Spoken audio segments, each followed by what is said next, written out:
But because I had to leave by, I think December 1st, I had to leave Rome, then I didn't want to be without Corinne. I mean, she was the reason I was leaving. I needed to be with her.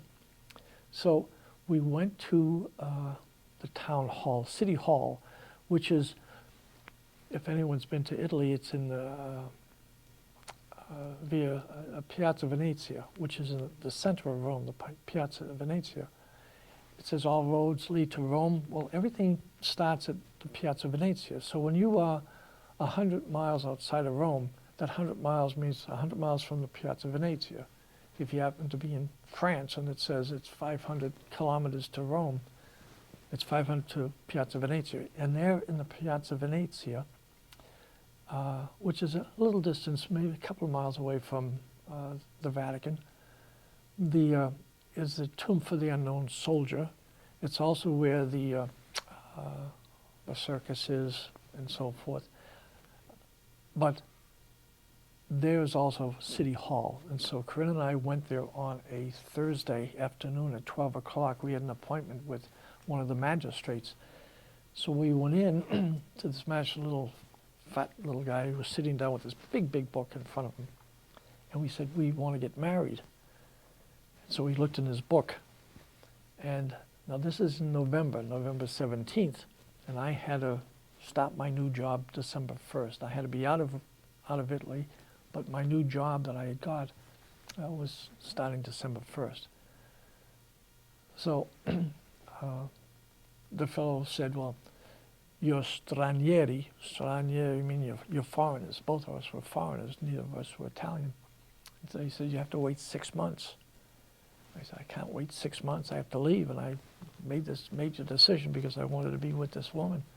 I said, we have to be married. And so Corinne, because of her contacts with the secret police, actually, we went outside in the vestibule, and Corinne called one of these big shots at the secret police. And about 15 minutes later, these two, they look like goons. These two goons come up, one guy smoking a cigarette with stubble all over his face and one tooth in the cigarette. And the other guy was much more smooth with a mustache and so forth. They come in, they said, Aspetta, wait a minute. I said, you stay outside, we're going inside.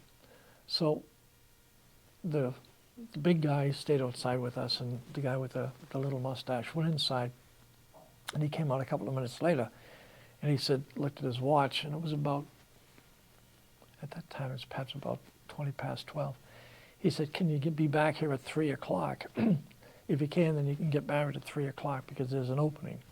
So we said, okay, we'll do it. So we had to then make phone calls to get wedding bands. We had to go and tell Mario and Philomena that they had to get out of work to be our best man and maid of honor.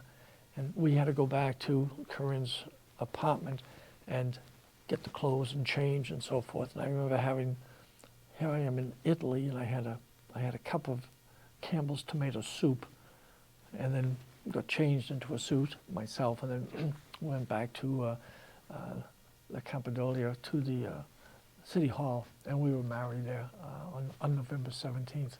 So there was nothing normal about my life and my I never dated Corinne as such. I never proposed as such. It was just, we just loved each other, and 44 years later it worked. So we're still very happily married. So.